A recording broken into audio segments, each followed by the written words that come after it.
Yan, o, tingnan nyo naman yung liempo nila dito. Oh, kung gaano kalaki. Wow. Well marinated siya. Yung lasa niya, talagang nalalasa yung sweet, tapos ando dun yung pagka-salty niya. Talagang itong ano na to, yung liempo nila dito, pag talagang magbabagay ito sa kanilang chowpan, no? Kasi yung chowpan nila may lasa din to. Masarap din yung chowpan nila dito, pangalawang balikan natin dito eh. Wow. Hmm? Bagay na bagay.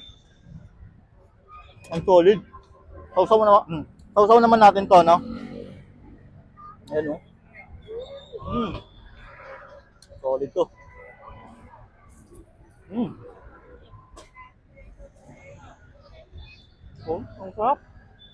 Talagang 140 pesos sa ganito karaming pagkain. Talagang solve ka dito.